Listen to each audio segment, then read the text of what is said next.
অধ্যায় ১ নিজের শূন্যস্থান বোঝো।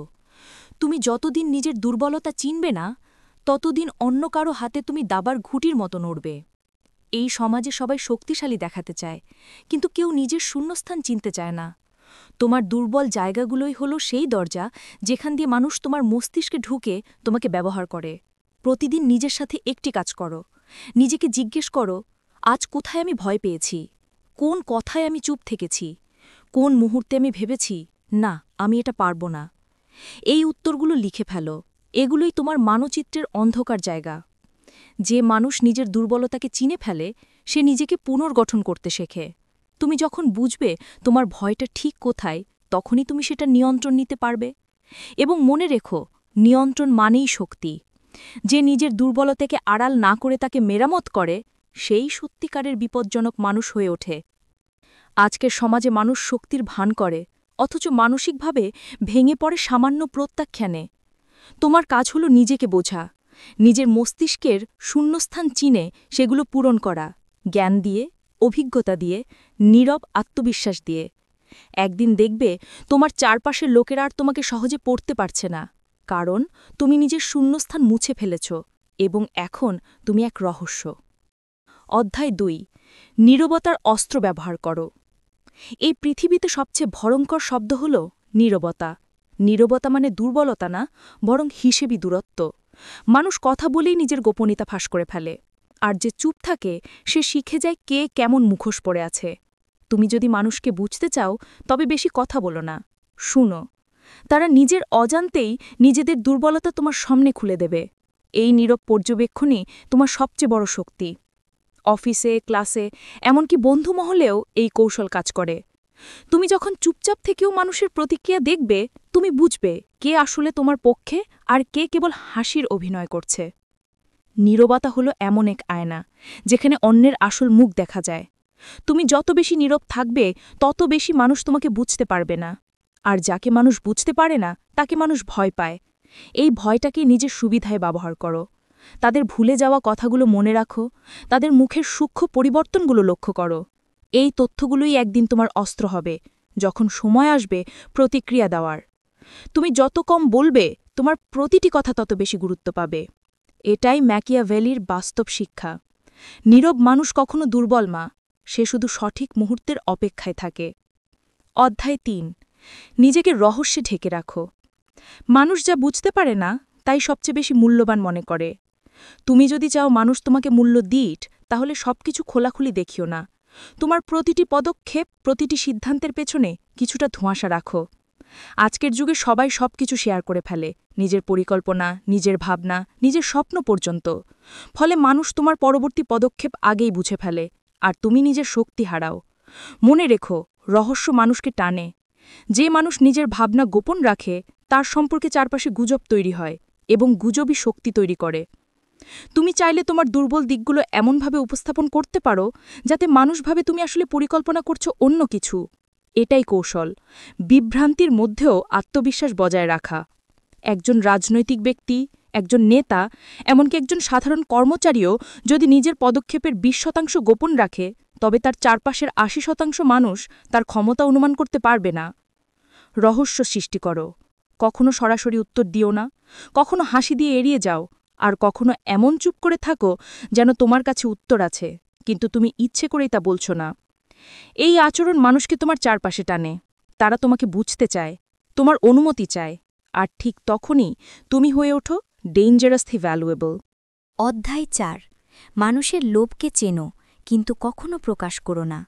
লোভ মানুষের সবচেয়ে পুরনো দুর্বলতা। এটা টাকা, সম্মান, ক্ষমতা, যে কোনো কিছু হতে পারে।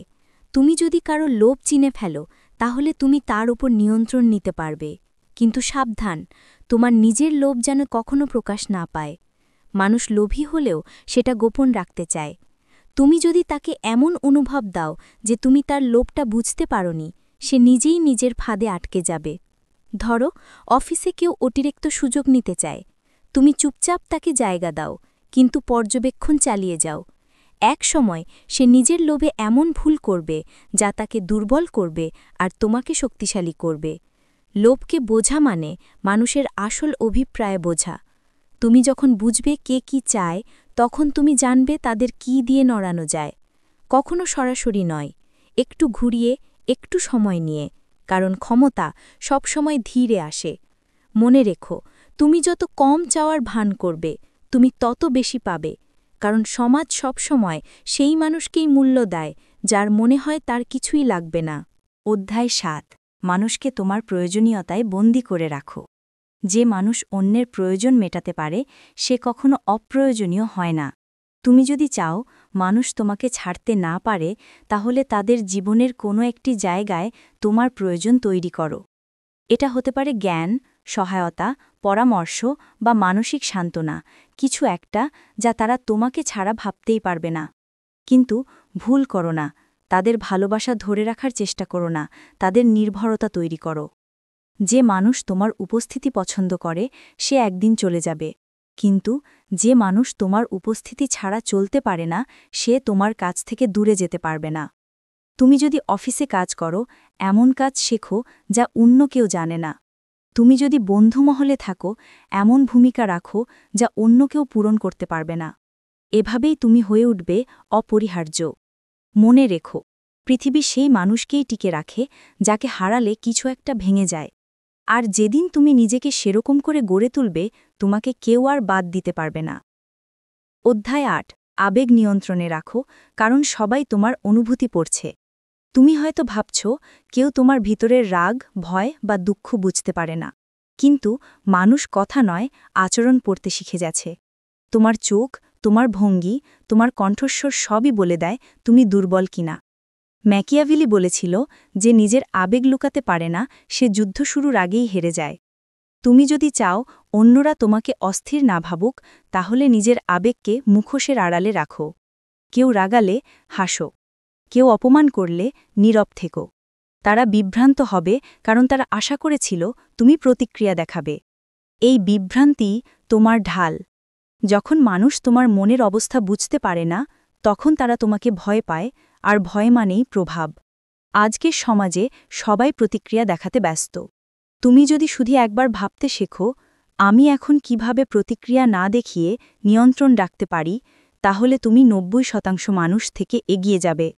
আবেগকে আড়াল করা মানে পাথর হওয়া নয়, এটা হলো কৌশল, যাতে তুমি নিজের যুদ্ধটা শান্তভাবে জিততে পারো। অধ্যায় ৯। সময়কে অস্ত্র হিসেবে ব্যবহার করো।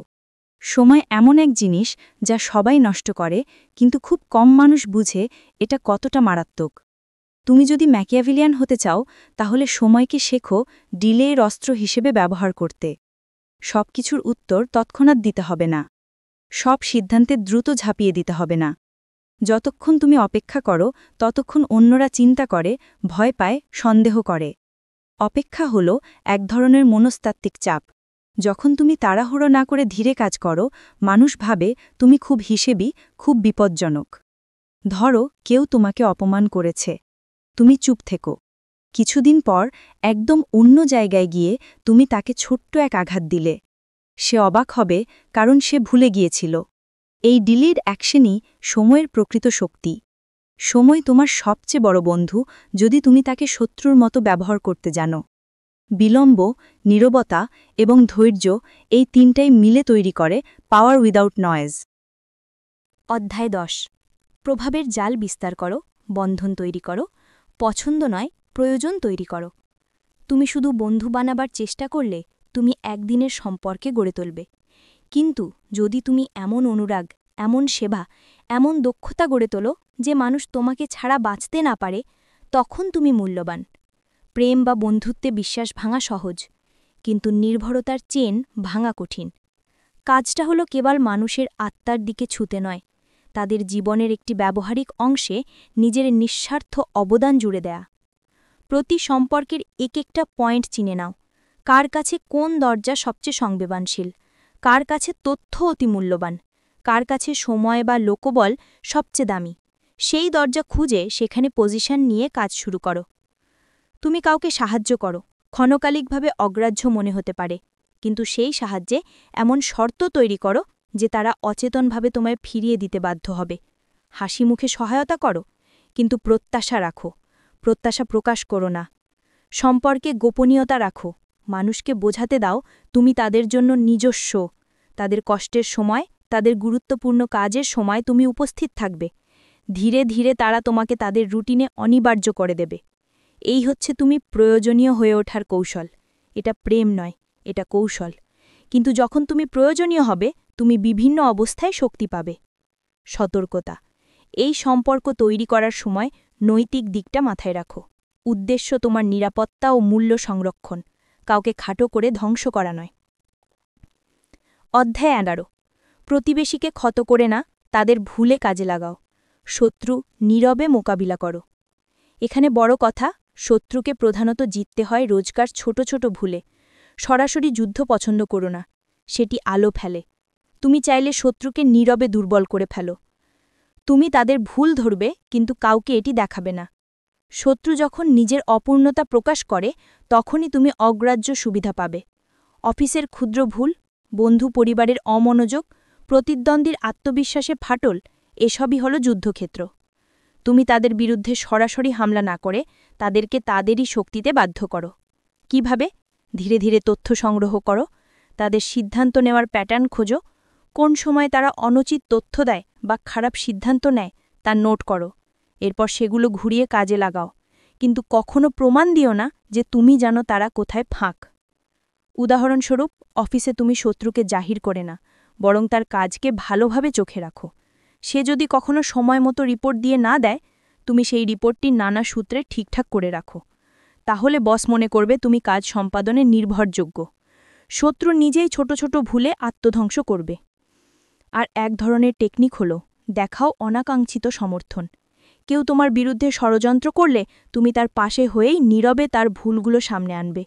মানুষ বলে, তুমি তো তার বন্ধু, তাহলে কি ঘটেছে? তাতে সন্দেহ তৈরির বীজ গজায় এবং মানুষ নিজেই কাণ্ডকারখানায় আটকে পড়ে। শত্রুকে সরাসরি ধ্বংস করার চাইতে তাদের ভুলে তাদেরকে অদৃশ্যভাবে ছোট করে দাও। এটা ধীর, পুঙ্খানুপুঙ্খ এবং সবচেয়ে কার্যকর, কারণ ধ্বংস তখনই আসে যখন মানুষ নিজের ভেতর থেকে টেনে নেয়। অধ্যায় 12। নির্ধারণ, পুনর্গঠন এবং ডেঞ্জারাসলি ভ্যালুয়েবল হয়ে ওঠা। এতক্ষণ পর্যন্ত তুমি শিখেছ কোথায় দুর্বলতা আছে, কিভাবে নীরবে পর্যবেক্ষণ করতে হয়, রহস্য ধরে রাখতে হয়, লোভ মেঘগুলো চিনতে হয়, সম্পর্ককে প্রয়োজনে পরিণত করতে হয়, শত্রুকে নীরবে মোকাবিলা করতে হয়, আর সময়কে কৌশল বানাতে হয়। সবশেষে কাজ হচ্ছে নিজেকে সম্পূর্ণ নতুনভাবে সাজানো। প্রথমে নিশ্চিত করো তোমার পরিচয় শক্ত, তোমার দক্ষতা কোথায়, তোমার নৈতিক লাইন কোথায় এবং তুমি কি ভুল করবে না, এসব স্পষ্ট করো নিজের মধ্যে। এটি তোমার মৌলিক কাঠামো, এর ওপর সব কৌশল গড়ে উঠবে। তারপর বাধ্যতামূলকভাবে 3টি স্তর তৈরি করো: প্রতিপত্তি, অপ্রতিরোধ্যতা এবং নিষ্ঠা। প্রতিপত্তি মানে মানুষ তোমাকে সম্মান করে, অপ্রতিরোধ্যতা মানে তোমার জ্ঞান বা দক্ষতা বদলানো মুশকিল, আর নিষ্ঠা মানে তোমার ধারাবাহিকতা। তুমি একবার সিদ্ধান্ত নিলে হাল ছেড়ো না। প্রতিদিন নিজেকে বদলেতে থাকো। ছোট লক্ষ্য সেট করো এবং সেগুলো সম্পন্ন করো। নীরবতাকে অভ্যাস বানাও। অভ্যন্তরীণ সংকট এলে নিজেকে কিভাবে পরিণত করবে তার তালিকা রাখো। মানুষ তোমার পরিবর্তন বুঝবে না যতক্ষণ না তুমি সেই পরিবর্তন ব্যবহার করে দেখাবে। আর সবচেয়ে গুরুত্বপূর্ণ, তোমার মূল্য বাড়াও, যাতে সেটা নির্ভরশীল হয় মূল্যবোধ ও ক্ষমতার মিশ্রণে। মানে তুমি শুধু টেকনিক্যাল দক্ষ না, তুমি সিদ্ধান্ত গ্রহণেও প্রতিভাবান, আর তোমার আচরণে নৈতিক ব্যাখ্যা থাকবে। এই মিলটাই মানুষকে ভরসা করায়, এবং ভরসা হলো চূড়ান্ত উৎস। তুমি যখন এই 3 স্তর ধরে রাখবে, প্রতিপত্তি, অপ্রতিরোধ্যতা এবং নিষ্ঠা, তখন পৃথিবী তোমাকে অন্য দৃষ্টিতে দেখবে। তোমার নাম অর্থবহ হবে, তোমাকে ডাকা হবে সমস্যা সমাধানে। তোমার বিরুদ্ধে ষড়যন্ত্র করলেও সেটি ব্যর্থ হবে। শেষ কথা, ডেঞ্জারাসলি ভ্যালুয়েবল হওয়া মানে তোমার নিজস্ব অস্তিত্ব অন্যের জীবনে এমনভাবে প্রবেশ করবে যে তারা তোমাকে মুছে ফেলতে চাইলেও পারবে না। তুমি তখন শক্তি ও দায়িত্বের একটি নতুন স্তরে পৌঁছবে। ক্ষমতা কেবল পেতে হবে না, রক্ষা করাও জানতে হবে। আর এটা মনে রেখো, এই পথটা সহজ নয়, কিন্তু এটা তাদের জন্য যারা ধৈর্য ধরে, বিশ্লেষণ করে এবং নৈতিক সীমা বোঝে। শেষ পর্যন্ত মূল্যবান হওয়া মানেই তুমি নিজের জন্য নিরাপদ হও।